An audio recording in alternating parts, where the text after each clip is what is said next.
ಈ ಬೆಳವಣಿಗೆಯ ನಂತರ ಏನಾಗತ್ತೆ, ಇರಾನ್ ಏನು ಮಾಡತ್ತೆ, ಅಮೆರಿಕ ಮುಂದೇನು ಮಾಡತ್ತೆ ಅಂತ ಹಲವು ಪ್ರಶ್ನೆಗಳಿದೆ. ಈ ಬಗ್ಗೆ ಹೆಚ್ಚಿನ ಡೀಟೇಲ್ಸ್ ಕೊಡ್ತಾರೆ ನಮ್ಮ ಪ್ರತಿನಿಧಿ ಶಶಿಶೇಖರ್ ಸಂಪರ್ಕದಲ್ಲಿದ್ದಾರೆ.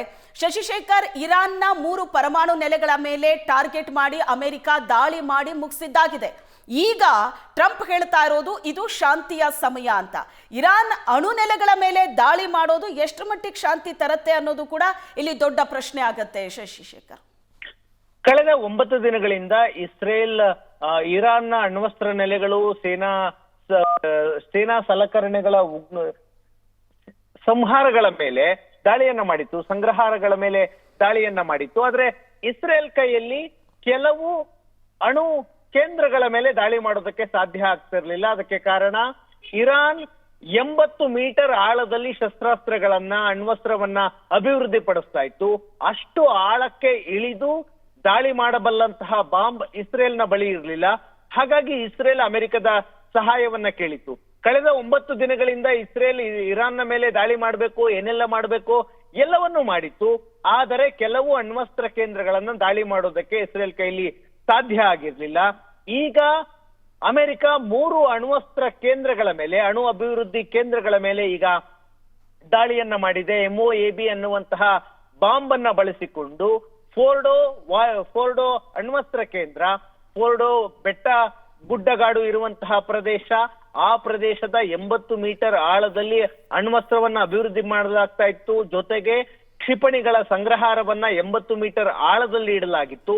ಯಾಕಂದ್ರೆ ಯಾವುದೇ ಕ್ಷಣದಲ್ಲಿ ಅಮೆರಿಕ ಅಥವಾ ಇಸ್ರೇಲ್ ದಾಳಿ ಮಾಡಬಹುದು ಅನ್ನುವ ಕಾರಣಕ್ಕೆ ತಮ್ಮ ಶಸ್ತ್ರಾಸ್ತ್ರಗಳನ್ನ ರಕ್ಷಣೆ ಮಾಡ್ಕೊಳ್ಳೋದಕ್ಕೆ 80 ಮೀಟರ್ ಆಳದಲ್ಲಿ ಅಣ್ವಸ್ತ್ರಗಳನ್ನ ಮತ್ತು ಕ್ಷಿಪಣಿಗಳನ್ನ, ಬ್ಯಾಲಿಸ್ಟಿಕ್ ಕ್ಷಿಪಣಿಗಳನ್ನ ಸ್ಟೋರ್ ಮಾಡಿ ಇಡಲಾಗಿತ್ತು.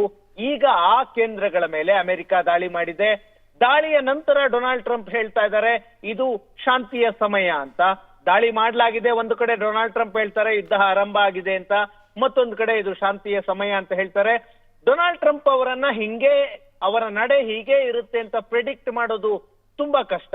15 ದಿನಗಳ ಕಾಲ ಇರಾನ್ಗೆ ಸಮಯವನ್ನ ಕೊಟ್ಟಿದ್ರು. 15 ದಿನ ಆಗತ್ತೆ ಡಿಸೈಡ್ ಮಾಡೋದಕ್ಕೆ ಡೊನಾಲ್ಡ್ ಟ್ರಂಪ್ ಅವರೇ ಹೇಳಿದ್ದಂಥದ್ದು. ವೈಟ್ ಹೌಸ್ ಅಧಿಕೃತವಾಗಿ ಡೊನಾಲ್ಡ್ ಟ್ರಂಪ್ ಅವರ ಹೇಳಿಕೆಯನ್ನ ಉಲ್ಲೇಖ ಮಾಡಿ ಹೇಳಿತ್ತು.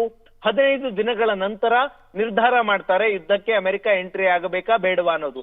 ಅಷ್ಟರೊಳಗೆ ಇರಾನ್ ಜೊತೆಗೆ ಒಂದು ಸಂಧಾನ ಮಾತುಕತೆ ಮಾಡಿ ಅವರನ್ನ ಅಣು ಒಪ್ಪಂದಕ್ಕೆ ಒಪ್ಪಿಸುವಂತಹ ಉದ್ದೇಶ ಡೊನಾಲ್ಡ್ ಟ್ರಂಪ್ ಅವರಿಗೆ ಇತ್ತು ಅಂತ ಭಾವಿಸಲಾಗಿತ್ತು. ಅಂದ್ರೆ ಶಾಂತಿಯ ಉದ್ದೇಶಕ್ಕಾಗಿ, ಇಂಧನದ ಉದ್ದೇಶಕ್ಕಾಗಿ ಮಾತ್ರ ಅಣುವನ್ನ, ಪರಮಾಣು ತಂತ್ರಜ್ಞಾನವನ್ನ ಬಳಸಬೇಕು ಅನ್ನುವಂತಹ ವಾದ ಅಮೆರಿಕದ್ದು.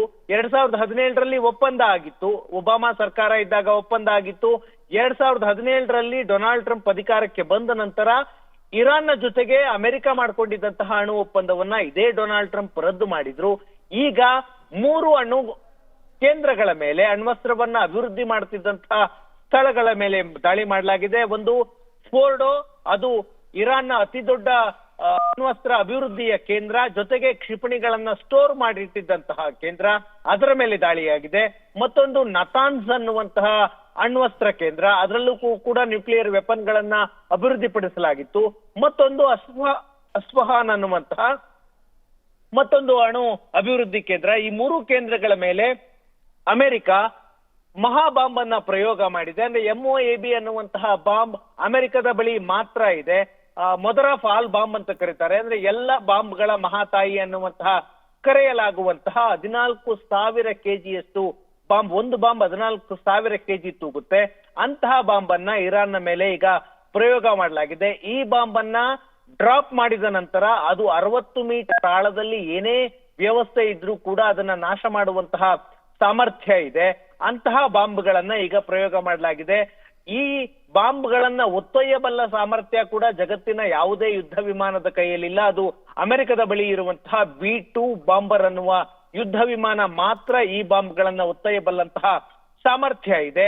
ಈಗ 3 ಅಣ್ವಸ್ತ್ರ ನೆಲೆಗಳ ಮೇಲೆ ಅಮೆರಿಕ ದಾಳಿ ಮಾಡಲಾಗಿದೆ. ವಾಟ್ ನೆಕ್ಸ್ಟ್ ಅನ್ನುವಂತಹ ಪ್ರಶ್ನೆ ಸಹಜವಾಗಿ ಮೂಡುತ್ತೆ. ಈಗಾಗಲೇ ಇರಾನ್ ಅಧಿಕೃತವಾಗಿ ಹೇಳಿದೆ ಪ್ರತಿದಾಳಿಯನ್ನ ಮಾಡ್ತೀವಿ ಅಮೆರಿಕದ ಸೇನಾ ನೆಲೆಗಳ ಮೇಲೆ ಅಂತ. ನೀವು ಆರಂಭ ಮಾಡಿದಿರಿ, ನಾವು ಅಂತ್ಯ ಮಾಡ್ತೀವಿ ಅನ್ನುವಂತಹ ಹೇಳಿಕೆಯನ್ನ ಇರಾನ್ ಕೊಟ್ಟಿದೆ. ಅಂದ್ರೆ ಅಮೆರಿಕದ 19 ಸೇನಾ ನೆಲೆಗಳು ಮಧ್ಯಪ್ರಾಚ್ಯದಲ್ಲಿದ್ದಾವೆ. ಮಧ್ಯಪ್ರಾಚ್ಯದ ಹಲವು ದೇಶಗಳಲ್ಲಿ ಅಮೆರಿಕದ 19 ಸೇನಾ ನೆಲೆಗಳಿದ್ದಾವೆ. Saudi Arabia, Qatar, Bahrain, Iraq, Jordan, ಹೀಗೆ ಅಮೆರಿಕ ಮಧ್ಯಪ್ರಾಚ್ಯದ ಹಲವು ದೇಶಗಳಲ್ಲಿ ಸೇನಾ ನೆಲೆಗಳನ್ನ ಹೊಂದಿದೆ. 40,000 ಅಮೆರಿಕನ್ ಸೈನಿಕರು ಮಧ್ಯಪ್ರಾಚ್ಯದಲ್ಲಿದ್ದಾರೆ. ಈಗ ಇರಾನ್ ಬಹುಶಃ ಅಮೆರಿಕದ ಈ ಸೇನಾ ನೆಲೆಗಳನ್ನ ಗುರಿಯಾಗಿಸಿಕೊಂಡು ದಾಳಿ ಮಾಡುವಂತಹ ಸಾಧ್ಯತೆ ಇದೆ.